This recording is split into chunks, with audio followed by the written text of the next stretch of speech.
deterrence in South Asia has been playing the role, but it's from crisis to crisis.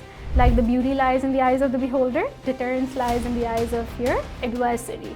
The Hindutva ideology that plays its role in even the communication of deterrence, if you hurt us conventionally, we'll hurt you back.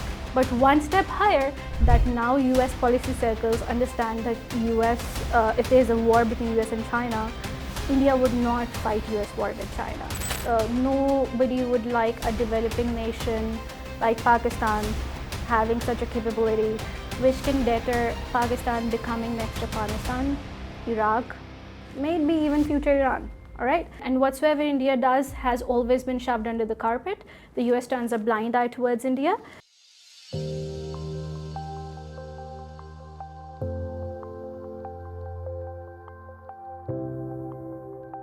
South Asia today sits at the crossroads of history, crisis, and nuclear deterrence.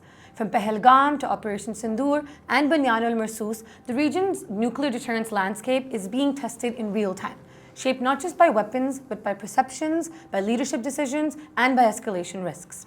Today on Narramus, we're extremely delighted to be joined by Ms. Anum A, Associate Director Research at the Center for International Strategic Studies, Islamabad. Thank you so much, Ms. Khan, for being here. Ms. Khan has joined us today to examine whether deterrence in South Asia is actually stabilizing the region or merely postponing the next crisis. Thank you so much, Ms. Khan, for joining us. Thank you for having me. So, it's always a pleasure to sit down with the guests from think tanks and academics like yourself. And we're really pleased to have you join us. We're going to pick your brain across the board. But I want to start from the very essence of deterrence, right? So, Ms. Khan, the concept of deterrence and deterrence theory itself was born in Cold War boardrooms. But in South Asia today, it's lived on the streets, it's lived on our borders, it's lived in our skies. So, after Operation Sindoor and Banyan al-Marsus, what do you think? Are we still practicing deterrence or are we just surviving? Actually, that is a very deep question. And first of all, thank you for having me. It's such a privilege to talk about these issues, especially when I'm a woman in the field. And there are very less women, working on such issues. When you talk about deterrence, we need to go back the way you already said, that deterrence is mainly subjugate to overall strategic stability. Now, what is strategic stability? Strategic stability just does not start only with deterrence. It is about both arms control and deterrence. So strategic stability overall is when you deter an enemy or an adversary or coerce an enemy or an adversary to do something that you want them to do, or deter them from doing something in such a way that the adversary perceives that whatsoever that I would do would bring a response in a way which would be an unacceptable response, which we call as unacceptable damage. So for deterrence, there are mainly 3 C's: credibility, capability, and communication. All of these are necessary for deterrence purposes. Now, when we see the basic tenets of deterrence and we look at how strategic stability plays out in South Asia and the Operation Sindoor and May 2025 short war, that's what I would call it, if that is a case in point, although we responded with a quid pro quo plus policy, which was a conventional response. But we cannot negate the fact that the deterrence itself did play a role. I'm talking about the nuclear deterrence. Why is that so?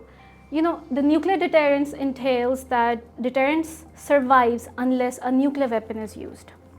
Unless you do not let an adversary do what can give you an unacceptable damage. So in that domain, yes, India did not escalate towards total war, this short war, which could have played out very differently if one of the both stakeholders would have used nuclear weapons. And also, this is the main reason why third parties got involved.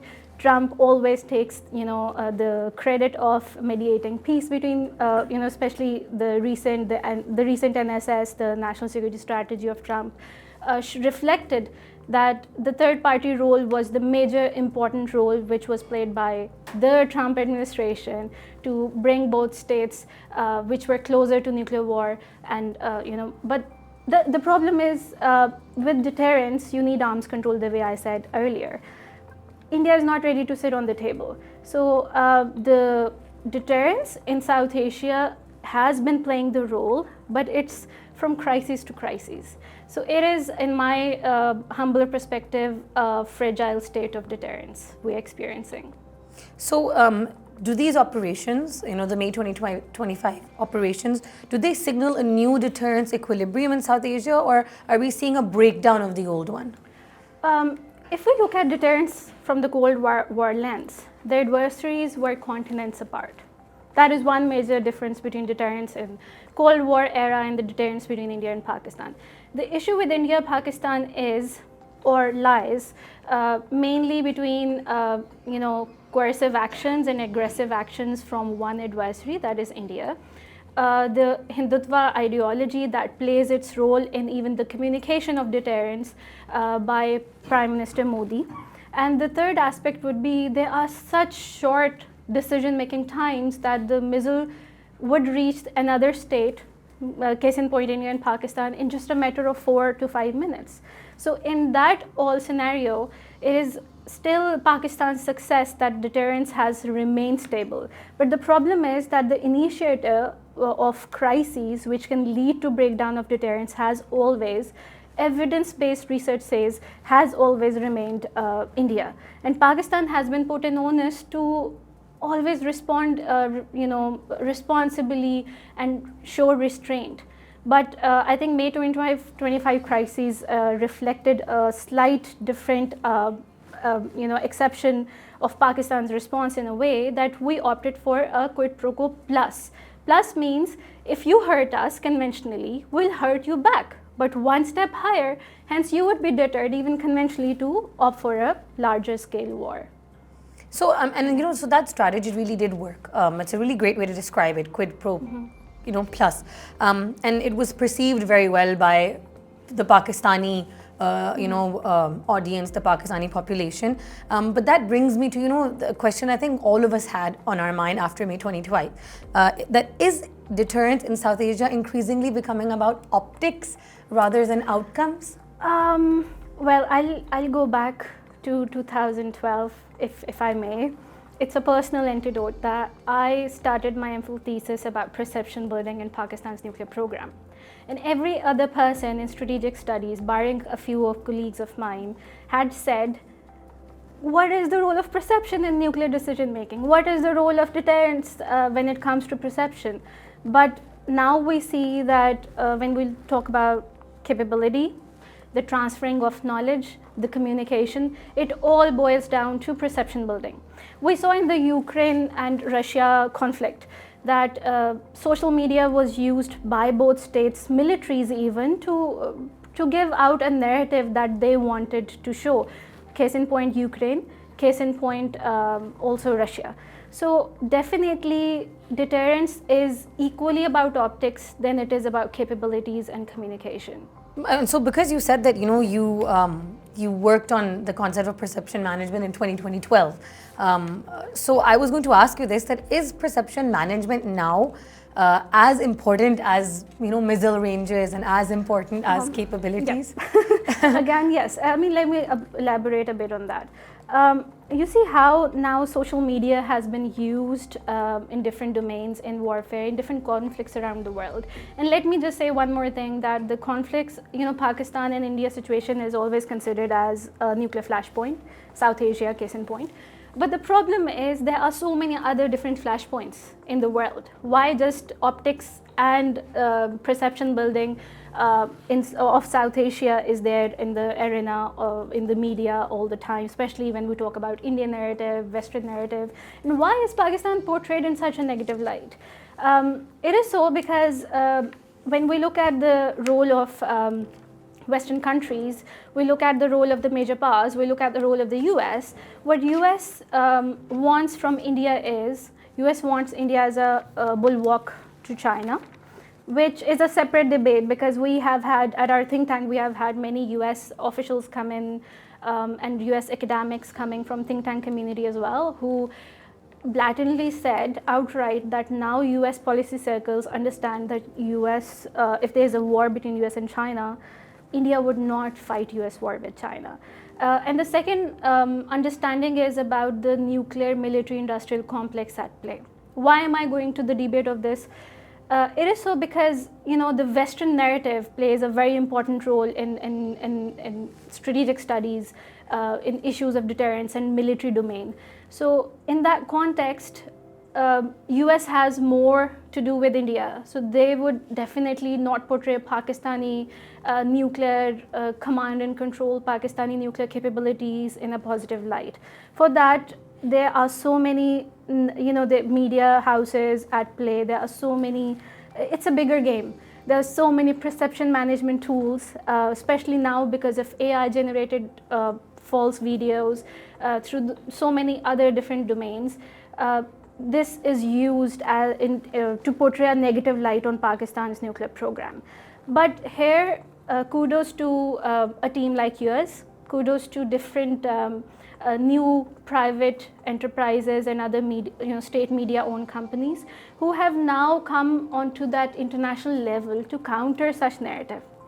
Because narrative plays a really important role. You see, if you look at the previous Gallup polls about Pakistani people, citizens, they were asked if how important is it to have for Pakistan to acquire nuclear weapons, or was it a good decision? 75 to 90 people were in favor of Pakistan having these weapons, and they understood the importance of survivability and the importance of national interest in how Pakistan came into being and why Pakistan decided to acquire such weapons. The idea is to, the narrative building is already there in Pakistan, but that is also under threat. How? It is because of the Indian hybrid warfare at play. India has been investing so much. We know about the EU Disinfo labs, which were already exposed by EU media houses and companies, that India has been using false information, misperceptions to highlight Pakistani nuclear program into a negative light.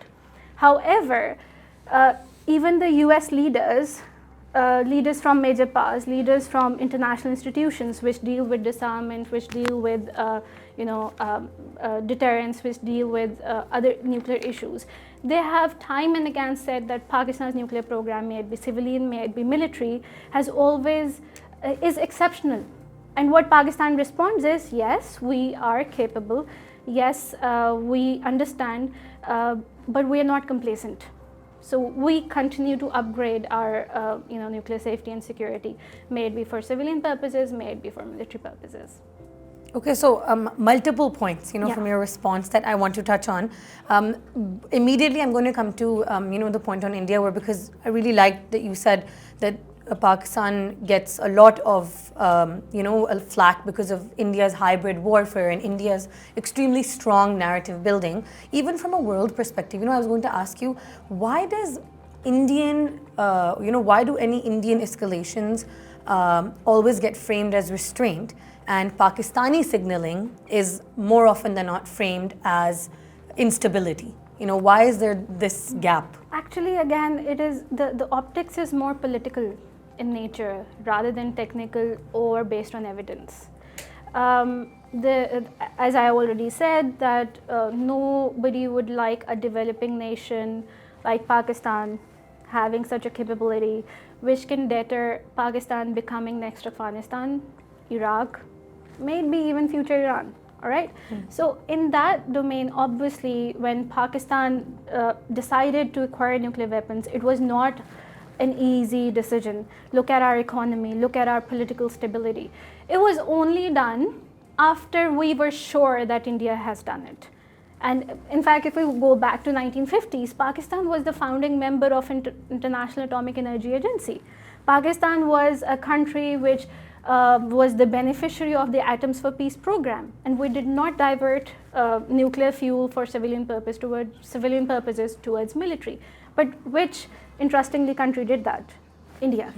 India diverted the Candu reactor's fuel in 1974 when they tested nuclear weapons in the guise of a peaceful nuclear explosion. There was nothing peaceful about it.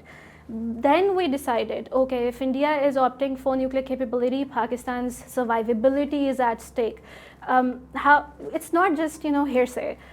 Look at the Akhand Bharat map, which is now portrayed by PM Modi in his parliament. What does it entail? It entails that Afghanistan India, Bangladesh, all of this is India.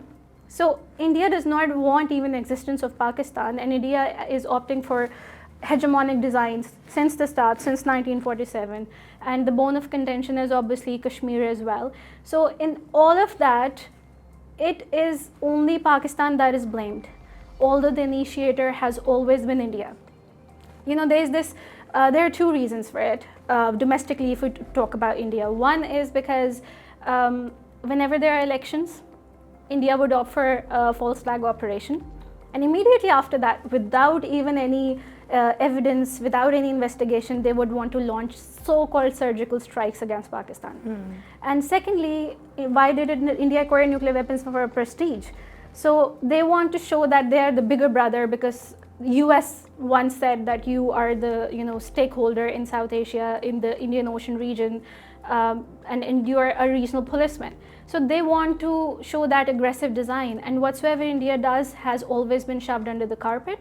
The US turns a blind eye towards India, but whatsoever Pakistan does in response through restraint is always labeled as aggression, which it's not. I mean, look at all the crises that happened. Pakistan was never an initiator, and it was Pakistan even in back in history when we even captured a pilot and we gave the pilot back in good faith. But in all of this, deterrence has always prevailed, because it was Pakistan who showed restraint. But the onus of responsibility should not just lie on Pakistan. This is high time that international community now understands, and international community should know that there are no nuclear war winners or losers. Everybody would see the drastic impact if something happens in South Asia because of Indian aggressive designs. So I think now there is, as we saw that in national security strategy, there was not much mention of India as well. And Trump is, he has always opted for a transactional relationship based on his business level capabilities that he has. I think US is realizing that it is high time now they should do something about it. So, again, you mentioned a lot of the, sort of, what word should I use? So you mentioned a lot of the different factors from the Indian side that, continually put Pakistan in this position, right? And it was good to hear you say that deterrence has prevailed. But I was really, exactly going to come to this point where you brought up that, elections happen and then a false flag operation happens. Deterrence assumes rational actors, right? Deterrence always assumes rational leadership. But situations like these in real life keep coming up where leaders are ideologically or emotionally or politically cornered, right? And they're in situations. Would you say that, I'm going to ask you two questions here actually. Do you think that deterrence can survive if two sides weigh the costs, they calculate costs in such different currencies, as is the case with India and Pakistan? And is deterrence being held hostage by domestic political incentives? Actually, we have been really lucky in South Asia. The kind of leadership there is in India, they wouldn't even realize, because of the blindness that they have, because of the so-called Hindutva ideology, and Hindutva ideology is so closer to fascism. I mean, I wouldn't want to say it, but it's evidence-based. So in that, they wouldn't even realize how they annihilate the whole region just because of their prestige and just because they think they're better humans than others. They're no different from the white man's burden concept, where when major powers in the West acquired nuclear weapons, so did Russia. Then they said it's a white man's burden. Pakistan cannot have it because it is good for us, it is not good for you, it is bad for you. So I think India is also trying to toe the same line, because if you look at the, yes, one thing I didn't mention was how important nuclear doctrines are. So Indian nuclear doctrine has been taking the ideas from the Cold War and applying what the US did. India has also, the recent the debate that re-emerged about the US Monroe Doctrine. India has been applying the similar doctrine in South Asia. So I think majorly it is India that has been creating instability because of the so-called negative perceptions that India has towards Pakistan. And also, I do not, in fact, I beg to differ when Indian policymakers say that they would, they opt for no first use policy. Even Pakistan on the table has already said officially that we do not put any credence to Indian NFU. Why? Because you look at Indian military buildup. You look at thousands of nuclear weapons that India can have. You look at the kind of nuclear deals that India is having, which would interestingly forego or separate Indian domestic uranium reserves for military purposes. So India is continuously building up beyond its need. Now India has started testing intercontinental ballistic missiles with no use when India says their threat is towards Pakistan or other countries within this region. Then why is India opting for such bigger ambitions and larger designs? I have no idea why. I mean, I'm sure the international community and open source intelligence and their own intelligence bodies do understand how disastrous this can be for the bigger region, because once a professor in my class used to say that if there's a bus going to Lahore, if you just change the tag, it can go to Karachi. So in the same vein, if there's a nuclear weapon which has an ICBM range, if they want it to be used against China, they can use it against any other country like US, Europe, if in the future they do not stay friends with these powers. Okay, so coming to, because you bringing up, the Western, angle of this and how South Asia is treated differently as compared to other regions in the world. I want to bring the debate back to, low yield weapons. Okay, so the debate around low yield weapons fundamentally looks very different for South Asia as compared to NATO, Russia, or the US-China context. So for my first question, why is that? Why does it look so different? When you come to low yield, short range low yield weapons, they were considered tactical nuclear weapons when it comes to US and Russian or US and Soviet case. But the definition is a bit different in Pakistan-India case. Back then, as I already said, the territories were far away and they were used for operational deterrence, for weapon use. They were considered as operational weapons. But in case of South Asia, the border is just next to each other. Both countries are next to each other. So they are not weapons of use per se.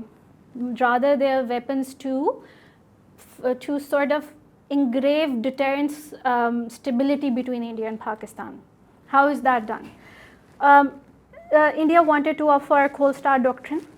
As you may know, they wanted to inflict unacceptable damage through their conventional capabilities, enter in Pakistan, give them make them fight some war, achieve some objectives, go back before Pakistan responds. It is a very dangerous war fighting doctrine. And what Pakistan did was Pakistan put cold water on Indian cold start. Pakistan then, because we have this conventional asymmetry, we need to understand it is a bigger issue in South Asian military domain.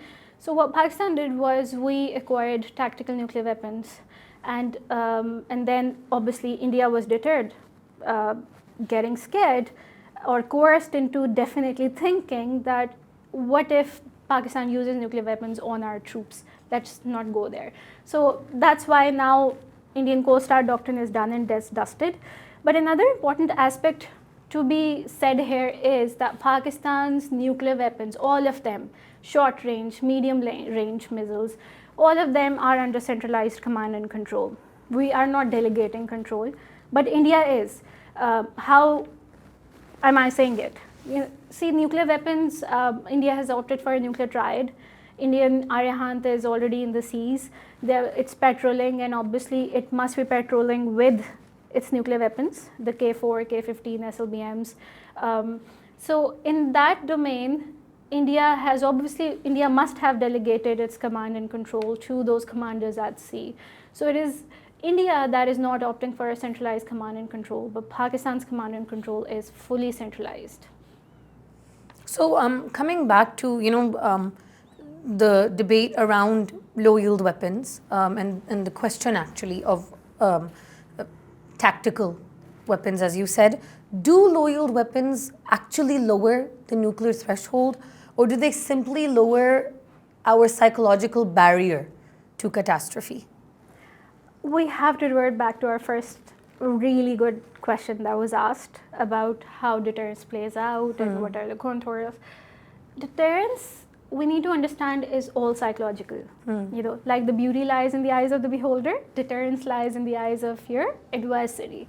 So no matter how much capability you acquire, how much credibility you have, if you have not communicated and have been successful in psychologically deterring your adversary, your missiles don't matter.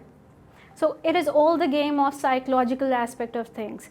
And again, short-range low-yield weapon by Pakistan, Nasr, is not a war-fighting weapon. It is a weapon of deterrence. There's a lot of difference in that, which I already talked about in the previous answer. So Pakistan's nuclear weapons are political weapons. They're weapons for deterrence. They're weapons for stopping India opting for any kind of misadventure on high scale against Pakistan. But then the question arises, then why does it not deter the crises that are taking place, the ILOC violations, all these things? There's this very important concept in the domain of deterrence and strategic stability that's considered stability and stability paradox. It means that on the higher note, on strategic level, the deterrence plays out. Nuclear weapons are not used. India would not opt for a full-scale war against Pakistan or any other coercive objective that India wants to achieve. But on the lower side, there are little skirmishes, conflicts. They continue happening. And look at our history. We are born enemies. So that cannot be resolved unless there are some major risk reduction measures or major dialogue that takes place between India and Pakistan. So I'm so glad you mentioned, risk reduction, because that's the point I was going to come to. Naturally that, let's talk about risk reduction mechanisms.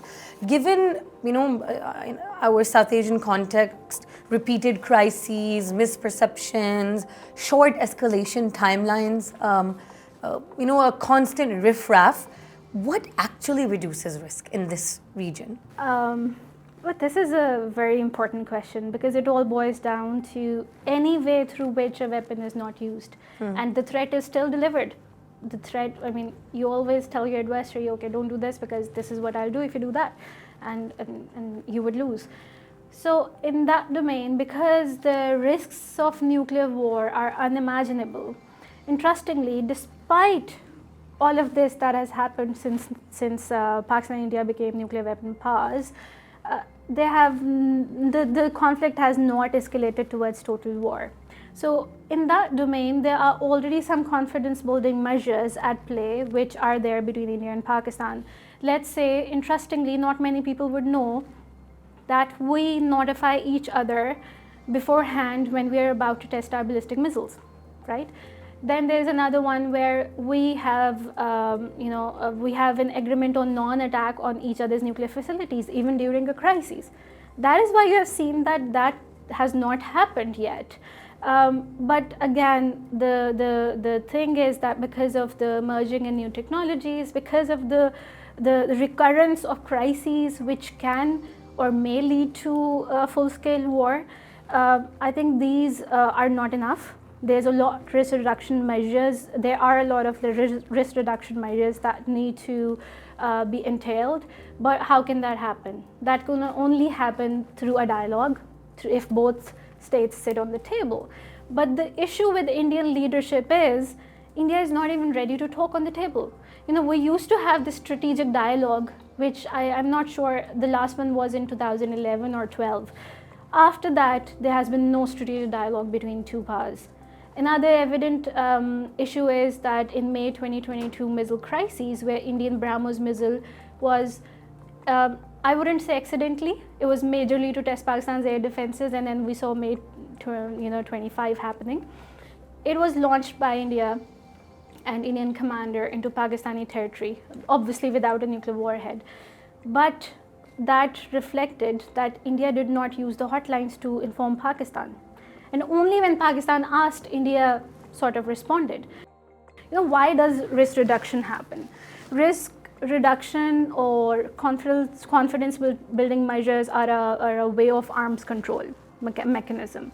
And arms control is always done either to put a cap on certain kinds of capabilities, put a cap on certain kinds of war fighting tools. It is to make sure that, okay, both adversaries are neck to neck equal qualitatively. Let's sit down and let's not escalate, because arms race is not in anybody's favor. It kind of drills your economy down. So India wants to have an arms race in South Asia. Pakistan has always said we're not involved in any kinds of arms race. For example, India acquired a ballistic missile defense.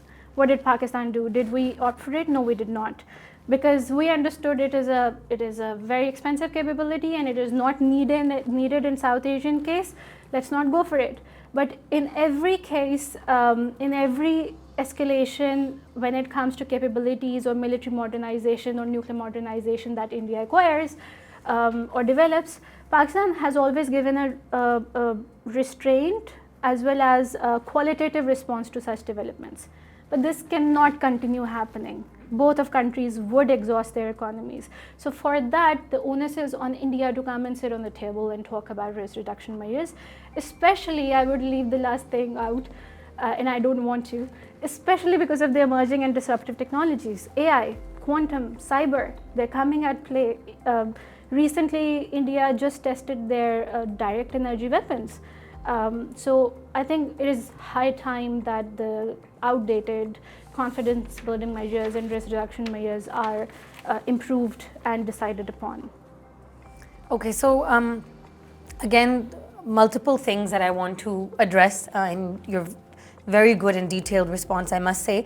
Okay, because you just mentioned the new factors coming in and you talked about AI and other areas. I did want to bring the discussion to AI specifically because I wanted to ask that, if we talk about AI entering decision making and control and command in nuclear deterrence, right? If machines compress decision time to seconds, right, then so far where human hesitation has worked, what is going to happen if we lose that human hesitation that has kept nuclear warfare from actually becoming a reality? What is the scenario? I would go back to, in fact, the Cuban Missile Crises, where there was this submariner, the naval commander of Soviet forces, who thought that the missiles are there, the fight has already started, US has attacked Soviet. That's what he perceived, because there were some indications which showed that US had fired its missiles and Soviet had to respond.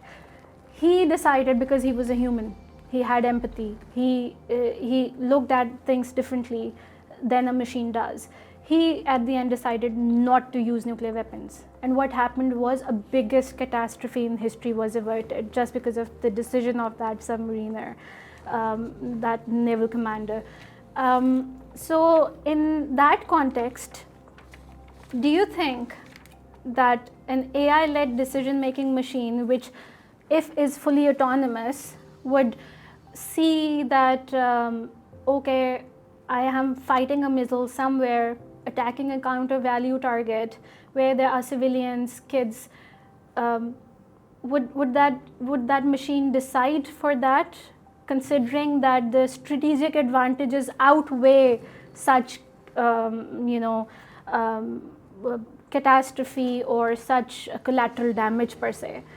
It wouldn't, because it's based on calculations. It doesn't have empathy. It doesn't have the way human intelligence thinks about these issues. Yes, AI can be used for gathering data, analyzing data, but there's still a lot more issues in that domain. For instance, what if the data that you're getting is poisoned? What if that data had some silent cyber attack that happened that wants the leadership to decide, in Pakistan's case, if it's a civilian leader, right, who decides if a weapon is going to be used.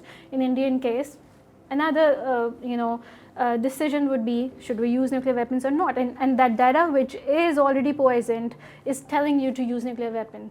A machine would not even blink an eye and use it, but a human definitely would stop and think. And if you could, deliver one warning or one piece of advice to policymakers in both Islamabad and New Delhi, what would it be? I would call myself general public. So, I mean, yes, I'm studying these issues. They're very close to my heart, and as a woman in the field, I would have just one thing to say to both, and then one thing to say to just India. To both, I would say is, like you see that in different international arms control debates, wherever there were women, there were solutions which came easier, because women are usually not prone to conflict and they want conflict avoidance and not conflict management but conflict resolution. So I think it is high time in academia, in think tanks, in strategic community overall, to increase the role of women in security studies and have their ideas listened to, because obviously the more the merrier. The more you have sane voices, the more you would be able to devise your policies accordingly, and everybody wins. Secondly, what I would like to say to India is that Indian leadership should try to understand that for their own personal gains, they should not hold hostage the whole of South Asia, because there are no winners and losers in a nuclear war. And despite the fact that they say they are opting for no first use, we can see the kind of different capabilities that they are acquiring, which are so detrimental for strategic stability in South Asia, that I, as a scholar, am scared. I, as a scholar, would think that because of the way India is opting for emerging and disruptive technologies, and they are using them they're already using them in conventional domain, and they may entail them into nuclear domain, that would be so disastrous for the region and even beyond. So I think peace is something that should be a win for all. But I understand it is not possible, at least currently in India-Pakistan context. But we should at least have this unstable peace, which is even not at play, because we see our deterrence has been, and I think in near future as well, would continue to be dependent on crises by crises. So I think it is really important to sit on the table, have dialogue, talk things out. I think dialogue is the only solution to all these discrepancies and all these instabilities in the region. Thank you so much, Ms. Khan, for your insights and for sharing such valuable and comprehensive responses. I think we've understood, from our conversation with you, that deterrence is not just about missiles and doctrines. It's about misperceptions, about assumptions, and about decisions that are made under pressure. And I think today's discussion reminds us that risk reduction is not optional. It's essential for preventing miscalculation in a region that has very little margin for error. So we hope peace prevails. And thank you to our viewers for watching Narramus. If you like this conversation, do share it, because informed dialogue itself is reducing risk. Until next time, Allah Hafiz.